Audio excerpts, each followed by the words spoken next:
has some kind of relevance to what's already there. Otherwise, it's all going to be decayed and lost, okay? And remember that biologically it consists of a large number of neurological connections involving different parts of the brain. So there's not a set spot in your head. I mean, most of it's going on in the frontal lobes, but because your memories are stored all over your mind, there's actually a network of communication. Your whole brain's kind of lighting up with this. Okay, working memory. And like I said earlier, the working memory basically now and going back about 15 to 20 seconds. Okay, and it's without processing or rehearsal, information in the working memory is lost within 15 to 20 seconds. Now, by processing or rehearsal, that's basically laying it down and connecting it to what you've already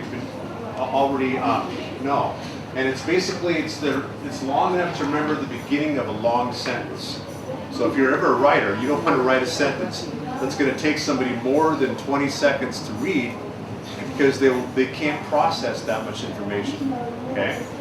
And when you're writing for younger kids, or providing material for younger kids, they can't read. If they can't read, a 10-word sentence in 18 seconds, they're not going to remember. They can't process that whole sentence. They can't process that idea. Ma'am? Before rehearsal, could you just... We're going to be talking. There's a chair right here, ma'am. We're going to talk about rehearsal a little bit. The rehearsal is basically processing, thinking about what you want to think about. It's let's see how it can be. Like rote learning? Say that again, please. Rote learning? Rote learning? Yeah, That's like- one type of rehearsal. Like I'm learning the tables and I'm repeating them in my mind, so that's rehearsal? That's called rote rehearsal. The other form of rehearsal is called elaborate rehearsal, which involves more than just that particular piece of information. Okay? Like if you wanted to remember this line here, the third in a series of international conferences exploring a new vision for schools. There's two ways to learn that. One is to just memorize those words, and you would do that with rote rehearsal. The other would be to look at that and think, the third in a series, okay, they had 3 of these things, all right? I know they had one 5 years ago, one 5 years before that. International conference, okay, I know what that means. There's people from all over the country at these things. New vision for schools, yeah, we talked about that this morning. So you kind of think about and actually construct meaning out of what you're learning. And there's a time and a place for each one of those. There's a time for rote rehearsal. There's also a time and place for elaborate rehearsal. Okay? Like I talked about earlier, true multitasking, being able to do 2 things at the same time with the same part of your brain is a myth. You can drive and listen to the radio at the same time, but you're not really thinking about driving at that point. Or if you are, you're not really thinking about the radio at that point. That's why race car drivers don't have the radio on. They don't though. So it's only possible when one task involves conscious thought. So when I was talking about being able to play my guitar and sing at the same time, I had to wait until the point where I had rehearsed playing the guitar so much that I could actually do that with my older cerebellum part of the brain. Okay, and the fact that some of us can take notes while we're listening to a lecture means that writing for us at that point have developed we've developed the skill of actually being able to write and listen at the same time, because writing is more than just drawing letters. For a little kid though, writing is drawing letters one at a time, and they have to think about it. And if they have to think about drawing letters, which is what writing is for them, they can't listen to you. So you can't really ask a second grader or a third grader to take notes while you're talking, because you're asking them to do 2 completely different things using their conscious working memory at the same time. So it's just not physically possible for them to do that. Okay. How about if you have like 3 tasks, right? 3 tasks you got to do, and you can do them sequentially, or you could mix it up.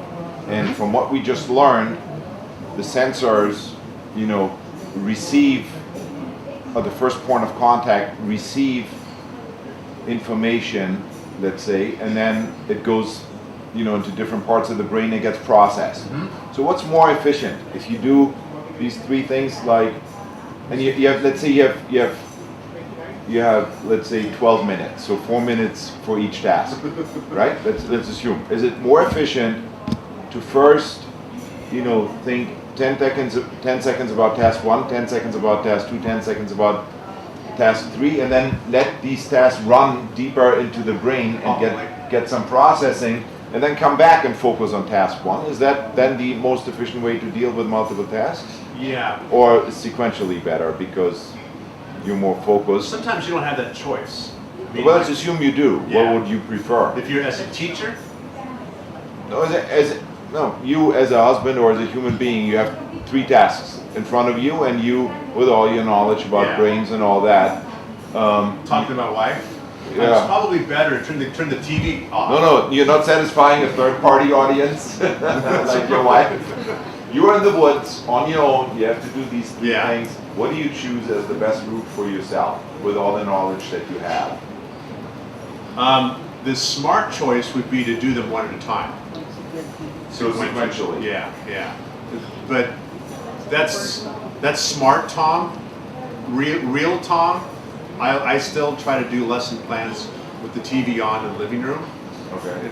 And a lot of it's practicality. I mean, if I want to do, like I remember when I spent a lot of time working on this presentation.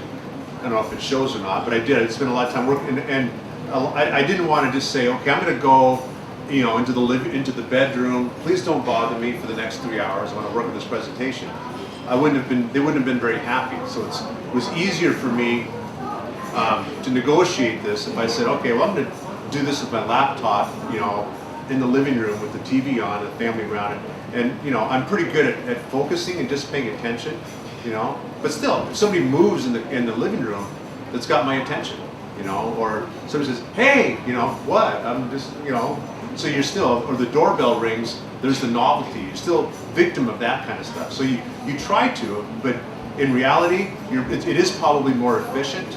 I probably would have got this whole thing done a lot quicker if I just gone away somewhere and focused on it, got it done. But to me, that would have seemed kind of selfish, So practically speaking, it's kind of hard to do that.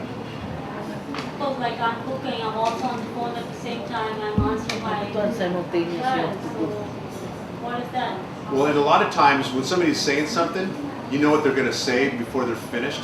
So at that point, you can just say, okay, I know what she's saying. I get my glass of water over here. But if it's a brand new person and you're really, really focused on what they're saying, you really can't do something else at the same time.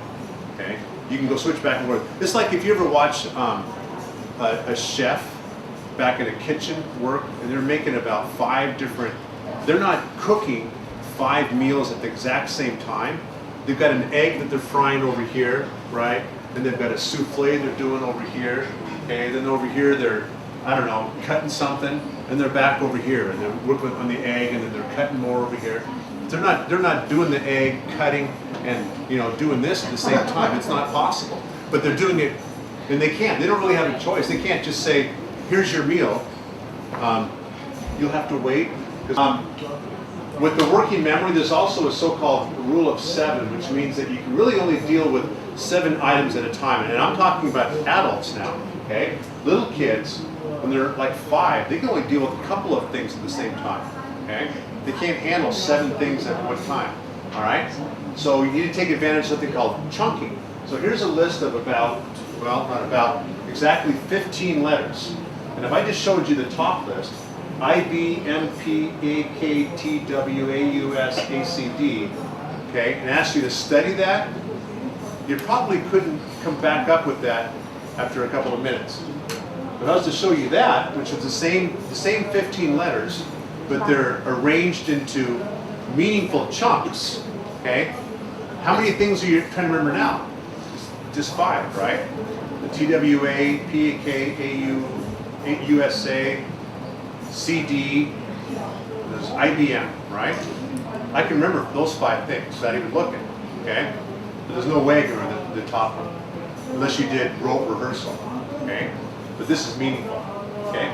So, and one of the things that we were talking about earlier, about how a novice teacher comes into the classroom and they can't really monitor 30 teachers at the same time. One of the reasons is because they don't really see patterns yet, okay? So right now, like when I've been teaching for such a long time that if I'm in my classroom having 30 kids at the same time doesn't really bother me because, you know, there's patterns. There's like the 3 girls in the back that are always doing the right thing, the 2 guys in the front that never are, you know, the 5 people over there that I have to keep going back to and involving, the guy over here who doesn't pay attention if I don't mention his name every 2 or 3 minutes. So I've got about 5 things that I'm thinking about, not all 30 at the same time. Okay?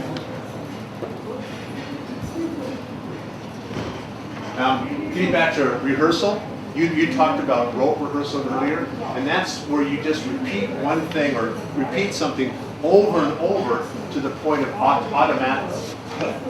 automaticity, okay? And that's very effective with skills. That's why we use rote rehearsal when we're teaching kids how to write letters or write numbers or teach them how to play a musical instrument, even poetry, okay? Rote rehearsal works for that, okay? It's not so effective though with something that's a little bit richer and a little bit more meaningful, okay? That's where you actually process, it's called elaborative rehearsal, and that's where you actually process something, not just repeat it, okay? So like when I stop you every now and then for the head checks, I'm actually having you do a rehearsal, having you think through the stuff again. I'm not just saying, go back and read your slides, your handouts 5 times, please, so you'll understand what I'm saying. I want you actually to think about it and process it, and that's actually, in terms of biology, you're actually laying down stronger dendrite connections, making those synapses richer. Okay? If you highlight material or we take notes, When you highlight stuff, what are you doing when you're highlighting something? you're revisiting and You're revisiting, paying attention to it. and you're also summarizing it. So if you read a paragraph and say, okay, that's the most important part. You've actually thought about the whole paragraph. You've processed it. That's a form of elaborative rehearsal. And a good teacher too, you make use of things like comparisons and analogies and even metaphors to get you to actually use existing neurological connections, laying down new information on top of that. Emotion, okay? If you think about it, most people can remember exactly where they were when an extremely emotional event happened, like the earthquake that happened here, was it 2005? Yes. Yeah, you probably all remember exactly where you were when that happened. Okay, for me, I remember 9/11. I remember exactly where I was when I saw those images. And so it's so emotional, and your mind has a way of stamping something when it's especially emotional, when it's vivid. Like you probably remember when your child was born, that memory happened. I know for me it was. And so, this could be useful for survival. Like if you're, you know, an early human or something, and you're almost killed by a, I don't know,